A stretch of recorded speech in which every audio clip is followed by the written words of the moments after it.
இந்த regulation act கொண்டு வந்தது பெரிய அட்வான்டேஜ். ஏகப்பட்ட கோடிகளில் பணம் வர ஆரம்பிச்சு. அப்போ என்ன ஆச்சுன்னா கம்பேஷன் அப்படின்னு சொல்லிட்டு ஒரு ஆர்கனைசேஷன், கிறிஸ்டியன் ஆர்கனைசேஷன், அதில் பார்த்தீங்கன்னா ஓவர் ஃப்ளோ. இங்கே என்ஜிஓக்கள் மூலியமாக வரக்கூடிய பணங்கள் வந்து கன்வர்ஷனுக்காக பயன்படுத்தப்படுது. என்ஜிஓக்கள் தவறாக இதை பயன்படுத்துகிறாங்க அப்படிங்கிற ஒரு குற்றச்சாட்டு. நான் ரைஸ் பேக் தரேன்னு வச்சுக்கிடுங்க. இப்போ வாங்குறோம் என்ன பண்ணுறாங்க, வெளியே அப்படி ரோட்டில் தூக்கிட்டு போகும்போது, என்னப்பா அது சர்ச்சில் கொடுத்தாங்கம்மா, ரைஸ் பேக் கொடுத்தாங்க அப்படின்னு சொல்லும்போது, அப்போ எனக்கும் கிடைக்குமா, உனக்கும் கிடைக்கும், நீ என் சர்ச்சுக்கு வா கிடைக்கும் அப்படின்னும் போது நான் என்ன பண்ணுறேன், அவங்கள என் சர்ச்சுக்கு வராங்க. வரும்போது நான் என்ன பண்ணுறேன், நீங்கள் ரெகுலர் மெம்பருக்கு மட்டும் தான் நான் கொடுக்க முடியும் அப்படின்னு நான் சொல்லும்போது அவங்க என்ன பண்ணுறாங்க, அப்போ நான் மெம்பர் ஆகிக்கிறேன். அப்போ நீ மெம்பர் ஆகணும் என்ன பண்ணணும், நீ கிறிஸ்டியனாக மாறணும். இப்படி தான் கன்வர்ஷன்ஸ் இருந்தது.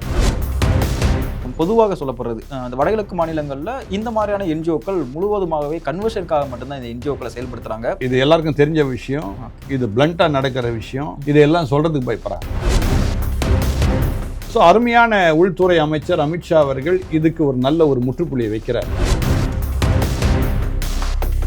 இப்போ நம்ம இந்த நாட்டில் வாழ்கிறோம், நமக்கு இல்லாத சுதந்திரத்தை யாரோ ஒருத்தர் வெளியேந்து வந்து என்ன பண்ணுறாங்க, நம்ம சுதந்திரத்தை பறிக்கிறாங்க. இப்போ வெளிநாட்டிலேருந்து அவங்க கொண்டு வரக்கூடிய பணம் நம்மளை அவங்க சப்ரஸ் பண்ணி நம்ம ஆள வேண்டும் அவங்க நினைக்கிறாங்க.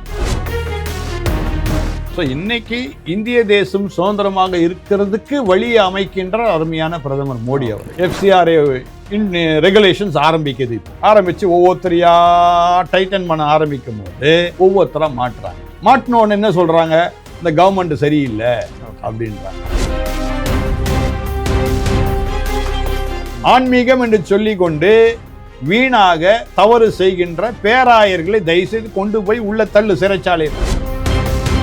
தங்கம் விற்று ஃபாஸ்டா பணம் பெற ஃபாஸ்ட் மணி கோல்ட் 965579 96557.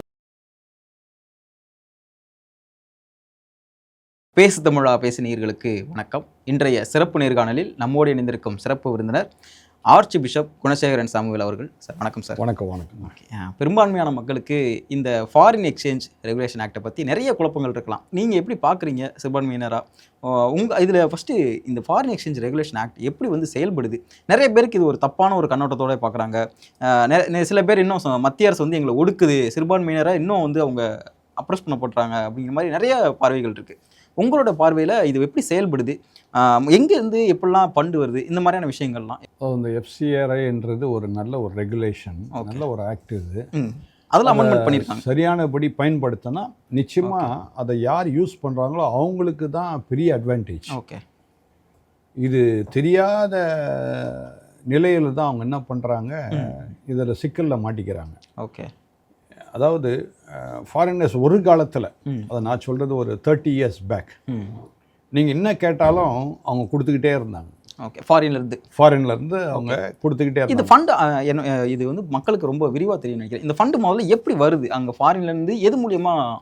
அதாவது அந்த காலத்தில் நான் சொல்கிறது ஒரு 45 years பேக்கில் என்னுடைய எக்ஸ்பீரியன்ஸ் மட்டும் நான் சொல்ல முடியும், எனக்கு தெரியாததை நான் பேச முடியும். கண்டிப்பாக 45 years பேக். ஓகே, அப்போ தான் நான் ஆன்மீகத்துக்குள்ளே வரேன். வந்துட்டு அப்போது சில ப்ராஜெக்ட்ஸ்லாம் எடுத்து செய்யும்போது நான் என்ன பண்ணுறேன், எனக்கு தெரிஞ்சவங்கள்ட்ட நான் எழுதுகிறேன். அப்போல்லாம் சாதாரண இன்லைன் லெட்டர் தானே, அதில் போஸ்ட் கார்டு, அவ்வளோதான். இமெயில்ஸ் பண்ண முடியாது, வாட்ஸ்அப் கிடையாது. அதனால் லெட்டரில் எழுதுவோம். அந்த லெட்டர் போய் சேர்கிறதுக்கே ஒரு 3 months ஆகும். அவங்க அனுப்புகிற லெட்டர் 1 monthல் வந்துடும். ஆக எழுதும் போது என்ன பண்ணுவோம், நாங்கள் இந்த ப்ராஜெக்ட் பண்ணுறோன்னு சொல்லி பெரிய லிஸ்ட் அவுட் பண்ணி இவ்வளோ தேவை இருக்குது அப்படின்னு போட்டு, ஸோ இந்தியன் ருப்பீஸில் இவ்வளோ, டாலர்ஸில் இவ்வளோ, இப்போ அமெரிக்கன் டாலர்ஸ்னால் இவ்வளோ, கெனடியன் டாலர்ஸ்னால் இவ்வளோ, UK பவுண்ட்ஸ்னால் இவ்வளோன்னு சொல்லி நாங்கள் அந்த டிஃப்ரென்ஸும் அதில் போட்டு அனுப்புவோம். அப்போது என்ன ஆகும்னா, அந்த காலத்தில் பேங்கிங் சிஸ்டமும் அவ்வளோ கிடையாது. ஓகே, அதனால் என்ன பண்ணுவாங்க, இந்த மணி ஆர்டர் போஸ்டல் இதெல்லாம் என்ன பண்ணுவாங்க, அவங்க காசே அனுப்புவாங்க. ஓகே, அப்போ அது என்ன ஆகும்னா, அவங்க டாலர்ஸில் அனுப்புவாங்க, இங்கே இந்தியன் கரன்சியில் கன்வெர்ட் ஆகி அதுக்கு சர்வீஸ் சார்ஜெல்லாம் சொல்லி அதில் போடுவாங்க, அந்த கன்வர்ஷன் சர்வீஸ் சார்ஜஸ். அப்படிலாம் நான் வாங்கிட்டு இருந்தேன். அது பிற்பாடு காங்கிரஸ் ஆட்சியில் என்ன பண்ணாங்கன்னா, இந்த FCRA ரெகுலேஷனை கொண்டு வந்தாங்க. ஓகே, கொண்டு வந்த சமயத்தில் என்ன ஆயிடுச்சுன்னா, திஸ் ஸ்டார்டட் பிஃபோர் 20 years, 20 வருஷத்துக்கு முன்னாடி இந்த FCRA ரெகுலேஷன்ஸ் வர ஆரம்பிச்சது காங்கிரஸ் பீரியட்ல. முதல் முறையாக இந்த இப்படி ஒரு கான்செப்ட் கொண்டு வராங்க. எதற்காக அந்த கான்செப்ட் எதற்காக அதை இம்ப்ளிமெண்ட் பண்ணுறாங்கிறது? அதாவது ஒன் வே என்னன்னா, ரெகுலேட் பண்ணுறதுக்காக. Okay okay. அதாவது என்னென்னா, நான் சொல்கிற 45 இயர்ஸ் பேக்கு வெறும் வெள்ளைக்காரன் தான் இருந்தான். ஓகே. 20 இயர்ஸ்ன்னு சொல்லும்போது என்ன ஆயிடுச்சு, இங்கே உள்ள கருப்பு தோரெல்லாம் அங்கே போய் ஸ்டே பண்ண ஆரம்பிச்சிட்டான் வெளிநாட்டில். அவர் தான் என்ன பண்ணுறாங்க, பணம் அனுப்புகிறாங்க. இப்போ என்னுடைய ஃப்ரெண்ட் இருக்கிறாரு, அவர் யூஎஸில் போய் தங்கிறாரு. அவருக்கு நான் என்ன பண்ணுற ப்ராஜெக்ட்லாம் நல்லா தெரியும். அப்போ அவருக்கு உள்ள ஒரு ஆசைன்னா எப்படியாவது இவருக்கு பணம் அனுப்பிச்சா நல்லா செய்வாரே என்கின்ற எண்ணம் உருவாகுது. அப்போ பேங்கிங் வந்துடுச்சு. அப்போ பேங்க்கில் என்ன பண்ணுறாங்க, ட்ரான்ஸ்ஃபர் பண்ணுறாங்க. பேங்க்கில் ட்ரான்ஸ்ஃபர் பண்ணும்போது என்ன ஆகுதுன்னா, சர்டன் லிமிட் வரைக்கும் தான் நீங்கள் பண்ணலாம். ஓகே.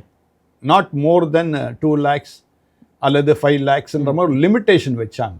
ஃபர்ஸ்ட் ரெகுலேஷன் ஆக்ட் வரும்போது இதுதான் பிரச்சனை. சரி, இந்த ரெகுலேஷன் ஆக்ட் கொண்டு வந்தது பெரிய அட்வான்டேஜ். Okay okay. என்னன்னா, உங்களுக்கு வந்து பேங்க்ல வந்து இவ்வளவுதான் நீங்க அனுப்ப முடியும் ஒரு நாளைக்கு. அப்பவே அது கன்வெர்ட் ஆகி என்ன ஆகுதுன்னா, அதிக பணம் போகுது. So it depends on the bank. அடுத்தது எந்தெந்த பேங்க் எவ்வளோ சர்வீஸ் சார்ஜ் போடுறாங்கன்னு போகுது.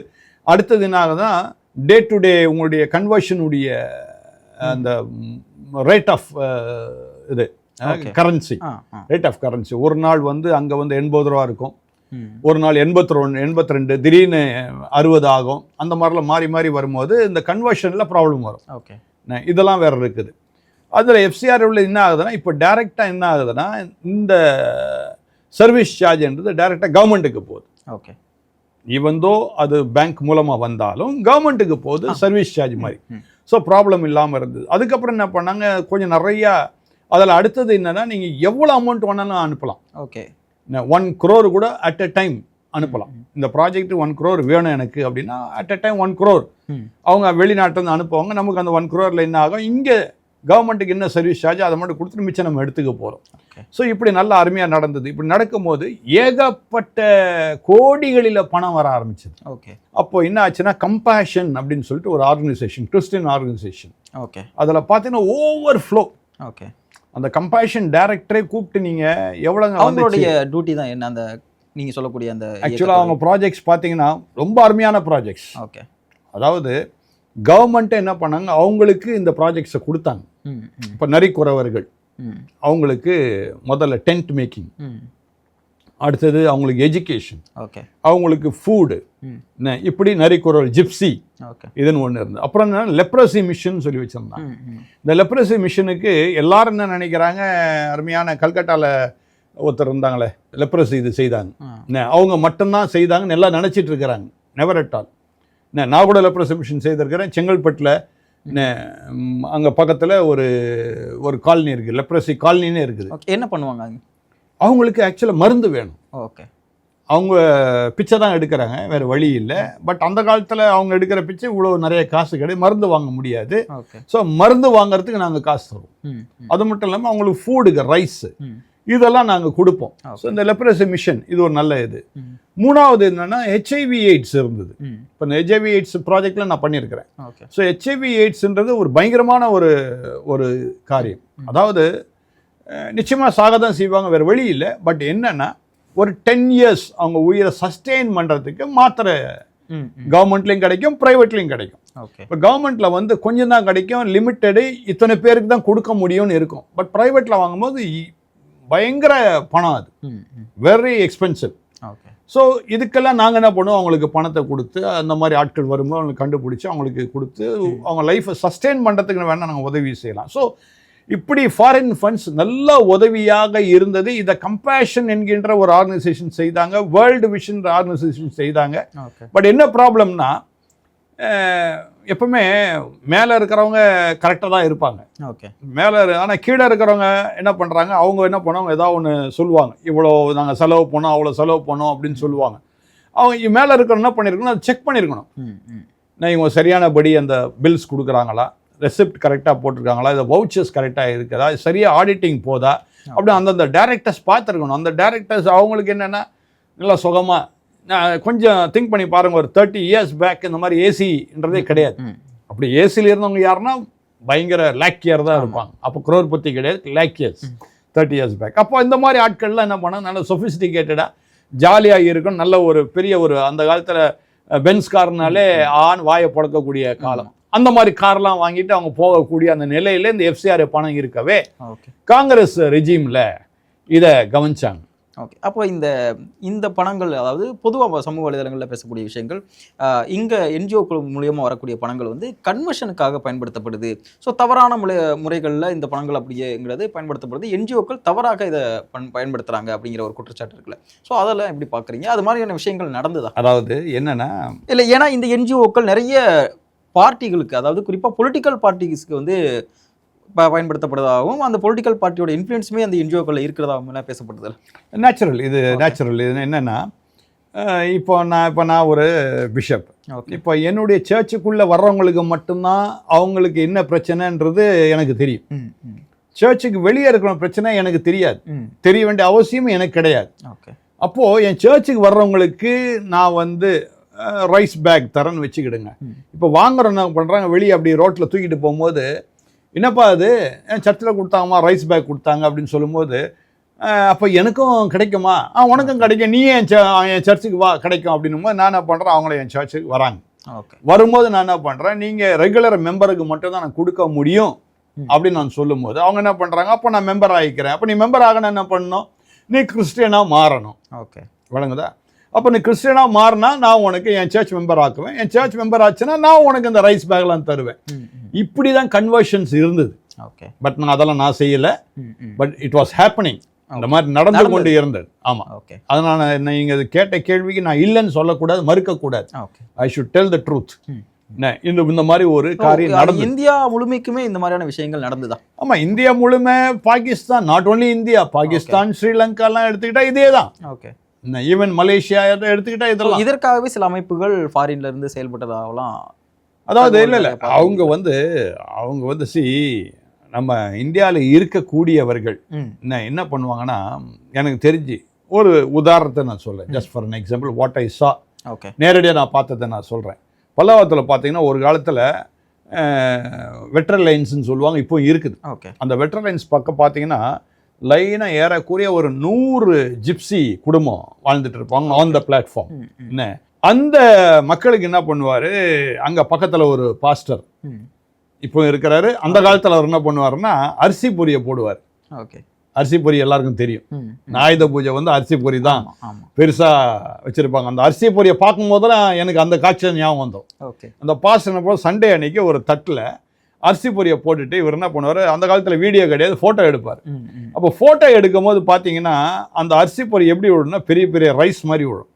So I'm giving rice to this gypsy பீப்புள்னு சொல்லிட்டு அவர் காசு வாங்குவார். ஓகே, ஃபாரின்லேருந்து வாங்குவார் மூலியமாக. என்ஜிஓக்கள் மூலியமாக அவர் என்ஜிஓ அவரே ட்ரஸ்ட் வச்சிருக்காரு, அவரே ட்ரஸ்ட் வச்சிருக்கிறார்.